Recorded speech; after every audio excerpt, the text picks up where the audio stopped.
Hello friends, welcome to the Bible Hour. This is your host, Dr. John Howe, broadcasting from Emerald Isle, North Carolina. I'm so glad that you can be with us today, and my prayer is that the Word of God will be a special blessing to you. Now this indeed is a special edition of the Bible Hour, for this edition is being done by special request. After our last episode, I received a message on Facebook from a friend requesting that we do a special study on 1 John 5:7. Now 1 John 5:7 is probably one of the most controversial verses in the New Testament with regards to manuscript evidence and textual criticism. You'll find of English Bibles, the King James Bible is the only Bible that has this verse intact. You'll find that all the other modern translations have removed it. And so the purpose of our study today is to demonstrate why the King James Bible is correct for including this verse and why the modern translations are wrong for removing it. So first of all, let's take our Bibles and turn to 1 John chapter 5, and let's read verse 7. Now to establish a context, we're going to read verse 6, 7, and 8. And so if you have your Bibles handy, please read along with me. In 1 John chapter 5, verse 6, it says, "This is he that came by water and blood, even Jesus Christ, not by water only, but by water and blood. And it is the Spirit that beareth witness, because the Spirit is truth." Now that was verse 6. Here's verse 7. "For there are three that bear record in heaven, the Father, the Word, and the Holy Ghost, and these three are one." Again, that was verse 7. Now verse 8 is this, "And there are three that bear witness in the earth, the Spirit, and the water, and the blood, and these three agree in one."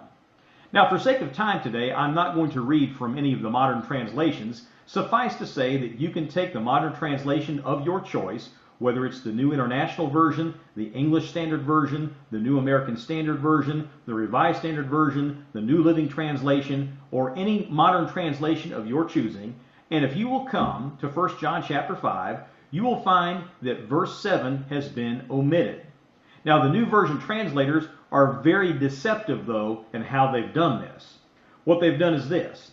Verse 6 in the New translations will match verse 6 in the King James. No changes.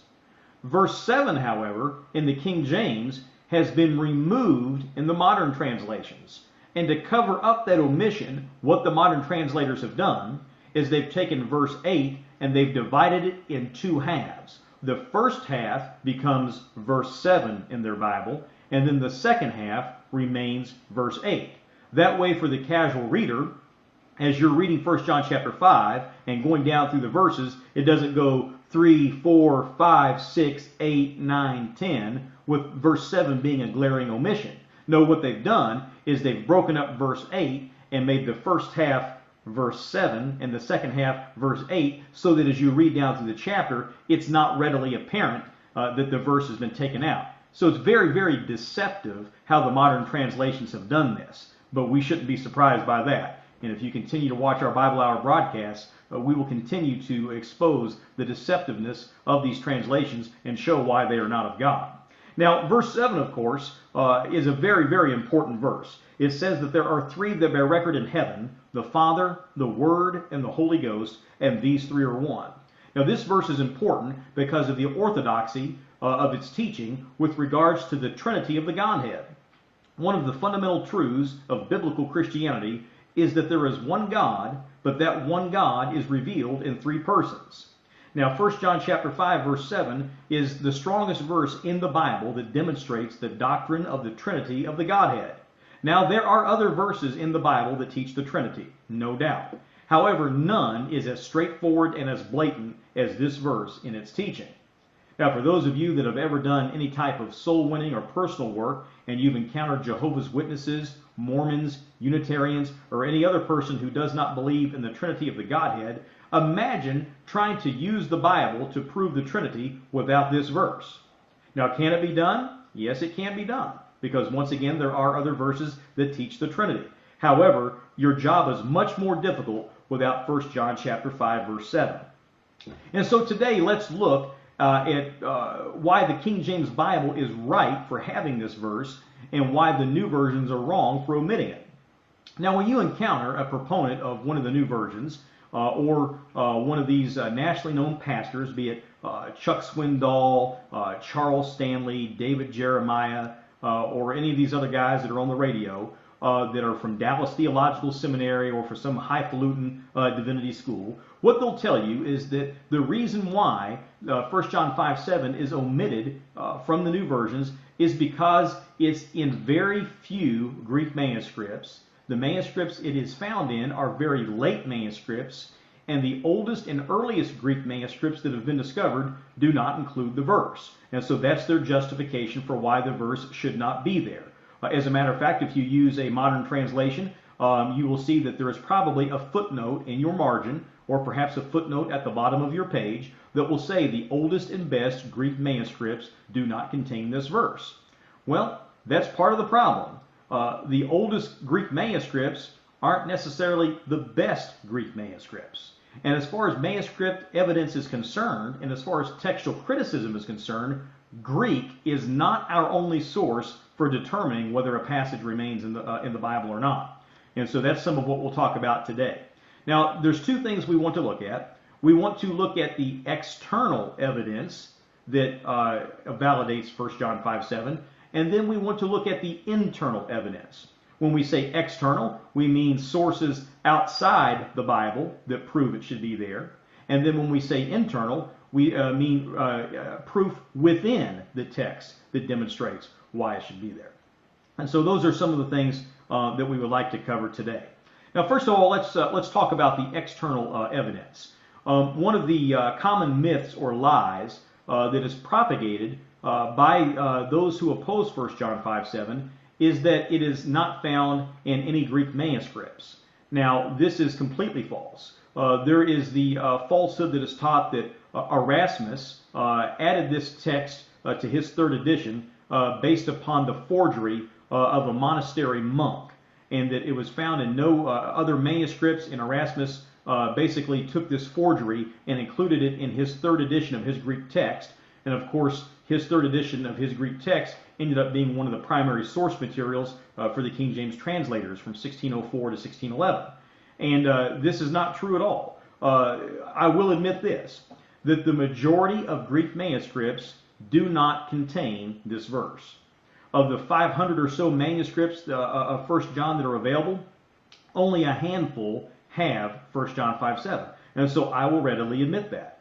However, I want to call the translators bluff as far as their hypocrisy, as far as these modern Bible translators, because they are going to criticize the King James Bible for using a minority reading within their Bible. However, in many, many disputed passages found without the New Testament, from Matthew all the way to Revelation, the New Version translators have done just that. They have taken a minority reading over the majority reading of the Byzantine Textus Receptus text. In other words, there may be, say, 500 manuscripts that show a verse should be in the Bible, and maybe there's 10 that show the verse should not be in the Bible, and the New Bible translators have sided with the 10 against the 500. So I hope that they will pardon us if we adopt their same practice with regards to 1 John 5:7. For whereas there are about 500 manuscripts that do not contain 1 John 5:7, of the 10 or so that do, we'll go ahead and side with those. Now let me read a portion of this book to you, Crowned with Glory by Dr. Thomas Holland. And Crowned with Glory by Dr. Holland is an outstanding book. It's a great introduction into textual criticism. And so if you know nothing about the subject, I very strongly recommend this book, Crowned with Glory by Dr. Thomas Holland. On page 164 of Dr. Holland's book, he says, although not found in most Greek manuscripts, the Johannine comma is found in several. It is contained in 629 from the 14th century, 61 from the 16th century, 918 from the 16th century, 2473 from the 17th century, 2318 from the 18th century. It is also in the margins of 221, the 10th century, 635, the 11th century, 88, the 12th century, 429, the 14th century, and 636 from the 15th century. And so when you hear someone on the radio or on television say that there is no Greek manuscript evidence to support 1 John chapter 5, verse 7 being included in the Bible, I invite for you to cite the manuscripts that I just gave you that's documented for you on page 164 of Dr. Holland's book.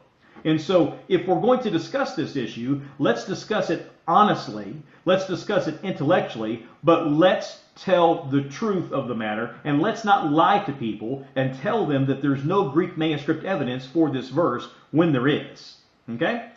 And so the first thing we consider is the fact that there is Greek manuscript evidence supporting 1 John 5:7, although we will admit that it is the minority of the evidence. I will admit that. Now, the second thing I want to consider as far as external evidence is that of other translations. You'll hear scholars say that the best Greek manuscripts don't contain the verse. The oldest Greek manuscripts don't contain the verse. Well, I want you to understand that there is more than just Greek manuscripts to consider. For example, the Old Latin contained this verse in 200 AD. The Syrian Peshitta contained this verse in about 150 AD. Jerome's Latin Vulgate around 300 AD contained this verse. Now you say, why is that important? That's important because the two oldest Greek manuscripts, Sinaiticus and Vaticanus, only go back to about 400 AD. So when these scholars say that the new versions are justified in omitting 1 John 5:7 because the oldest and best Greek manuscripts do not contain the verses, listen here. There's more than just the Greek to consider because the Greek manuscripts only go back to about 400 AD. We do not have any Greek manuscripts older than 400 AD. However, the Syrian Peshitta from 150 AD has the verse. Jerome's Latin Vulgate from around 300 AD has the verse. The Old Latin that preceded Jerome's Vulgate has the verse.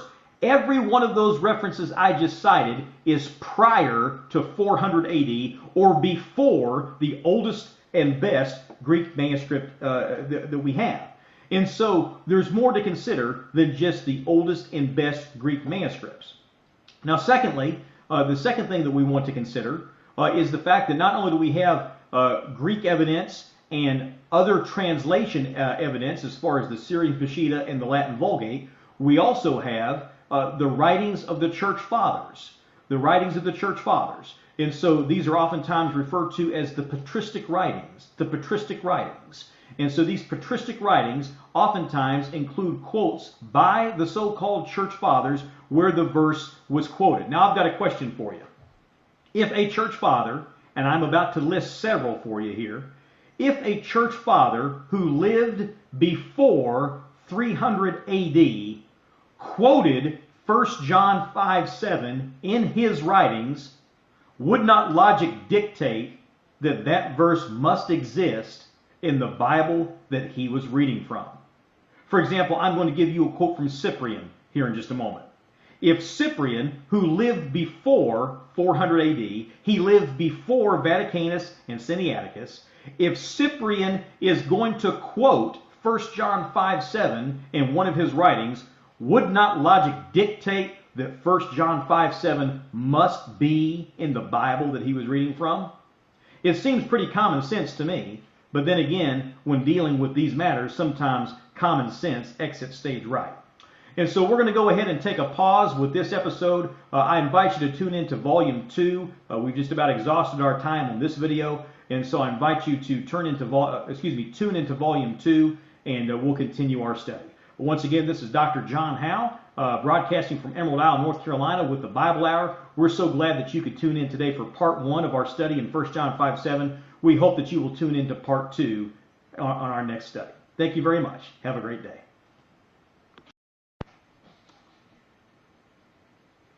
Hello, friends. Welcome to the Bible Hour. This is your host, Dr. John Howe, broadcasting from Emerald Isle, North Carolina. Thank you for taking time to be with us today, and I pray that our study of God's Word will be a blessing to you. In our last edition, we began a study of 1 John chapter 5, verse 7. We are continuing that study today. 1 John chapter 5, verse 7 is perhaps the most controversial verse in the New Testament with regards to textual criticism as well as manuscript evidence. This verse has been omitted by most all modern translations, As a matter of fact, the King James Bible is the only English translation that includes this verse. In our last study, we looked at why the King James Bible is right for including this verse and why the modern translations are wrong for omitting it. And so we'll continue that study today.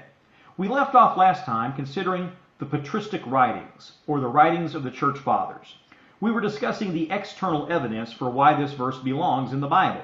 We talked about the Greek manuscripts that exist that do support this verse. We also talked about the other translations, such as the Syrian Peshitta, the Old Latin Vulgate, and so forth, that included this verse. And then we moved on into the writings of the patristic fathers, or the church fathers. And so that's where we'll continue today.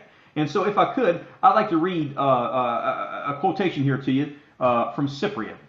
Cyprian was a church father, and this quote comes from about 258 A.D. In 258 A.D., Cyprian writes, quote, "The Lord says, I and the Father are one. And likewise, it is written of the Father and the Son and the Holy Spirit that these three are one." End quote.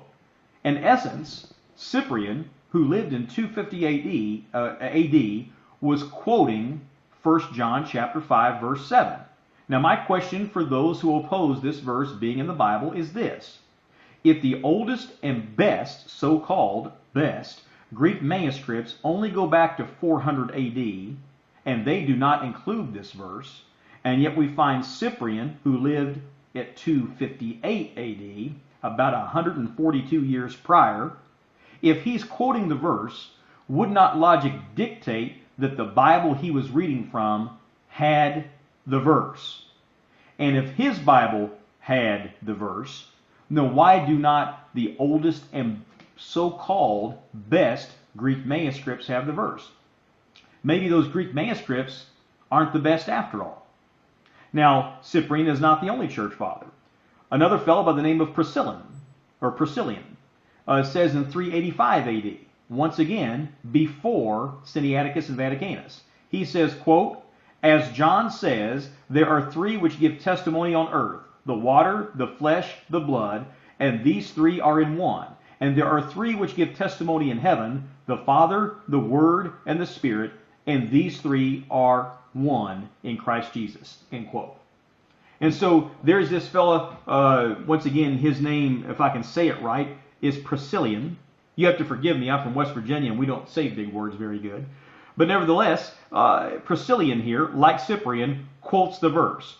Both of these men lived prior to 400 AD. They lived before the advent of the oldest and best so-called Greek manuscripts. And so if this verse was found in the writings of the church fathers, the so-called patristic writings, then logic would dictate that their Bibles must have had the verse.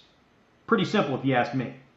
Now, not only do we have the patristic writings, but we also have the ancient lectionaries.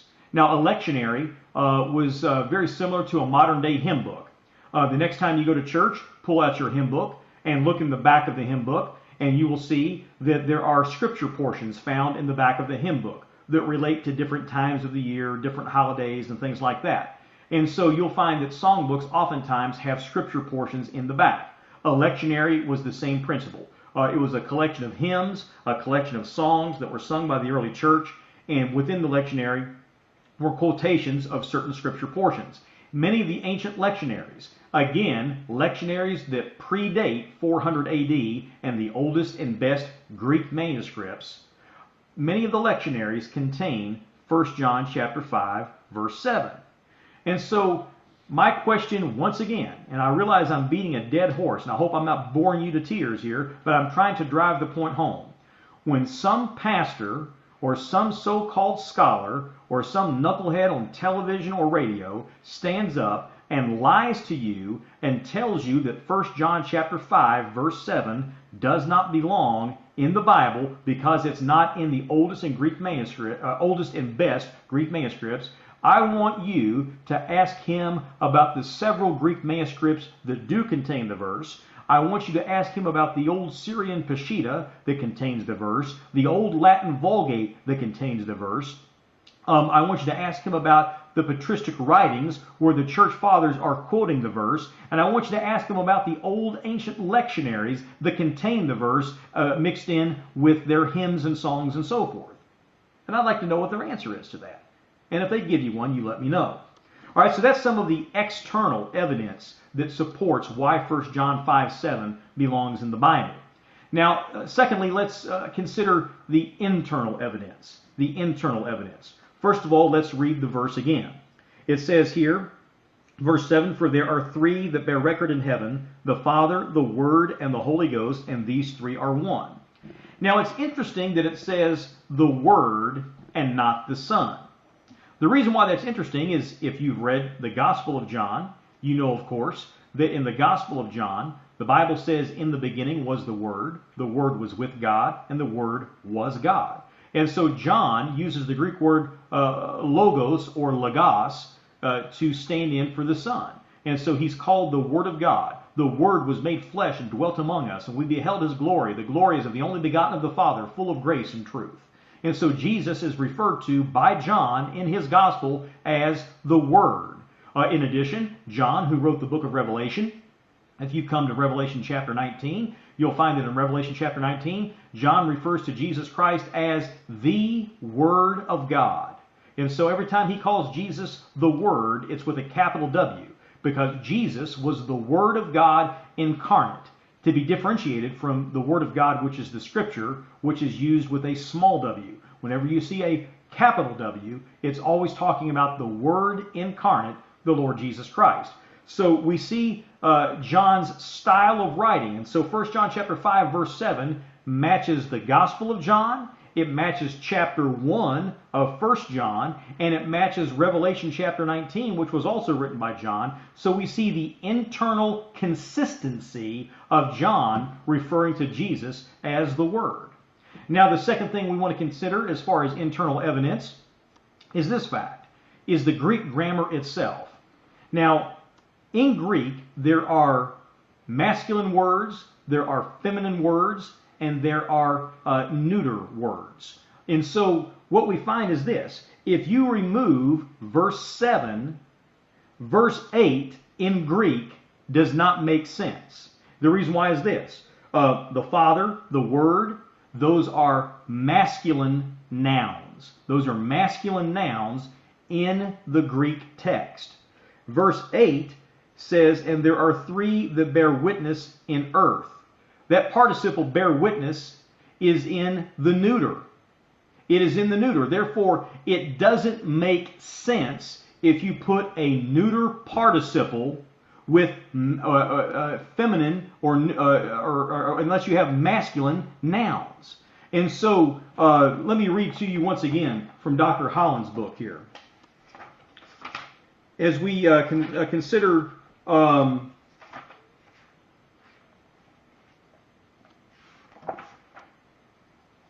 it is clear that Gregory recognized the inconsistency with Greek grammar. If all we have are verses 6 and 8 without verse 7.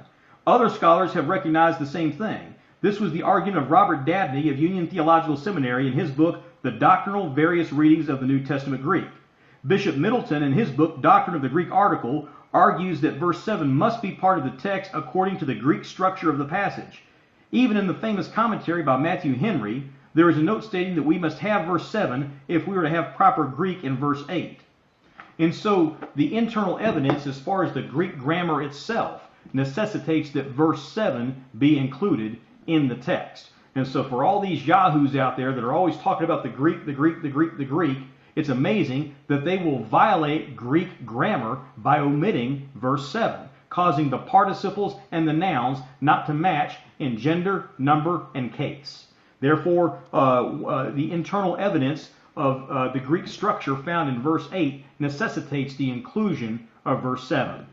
Now, I realize that we're getting a little technical with some of the things we're talking about. But nevertheless, we can see that the external evidence demonstrates why the verse belongs. The internal evidence demonstrates why it belongs. Therefore, we can say with 100% confidence that the King James Bible is correct for including this verse, and the new versions are wrong for excluding it. Now, in these YouTube videos, we have a very short time, and so it's not possible that we can discuss everything that could be discussed on this subject. So once again, I invite you to obtain Crowned with Glory by Dr. Thomas Holland, Great Introduction to Manuscript Evidence and Textual Criticism. It's very basic. This book is a little more in-depth. This is the Revision Revised by Dean John William Bergen, who is a contemporary of Westcott and Hort, the two heretics who changed the Greek text of the New Testament, and one of the chief culprits in removing 1 John 5:7 from the Bible. The Revision Revised by Dean Bergen is another good resource to show you why this verse belongs. In addition, you can also obtain this book by Dr. Peter Ruckman, Problem Texts. This has now been changed to the title, Are There Errors in the King James Bible? And so you can obtain this book for a resource. And then, of course, Dr. Ruckman also has this book called Manuscript Evidence, which also is a very good book for demonstrating why 1 John 5:7 belongs in the Bible. And then I invite you to also obtain the Textus Receptus, published by the Trinitarian Bible Society. I also invite you to obtain the 27th edition of the Nestle-Aland Greek text, which the new Bibles are based on. And then also, as another reference, you can obtain this book, which is the 4th edition of the United Bible Society's Greek text, edited by Bruce Metzger. And so those are all resources that you can review as far as trying to research more about this subject. And so I thank you for spending time with us today. If you have questions about anything we've talked about, please feel free to send me an email at dochowe@gmail.com. That's DOCHOWE@gmail.com. I'm also on Facebook at www.facebook.com/dochowe. I would be happy to try to answer any questions that you may have. I hope that this study has been a blessing to you. It's a blessing for me to have a chance to teach via the internet. And if there's anything that I can do for you to help you as far as your spiritual growth or understanding of the Scriptures, I'd be glad to try and help you do that. And so God bless you. Thanks for tuning in, and we'll look forward to seeing you next time here on the Bible Hour. Take care and God bless.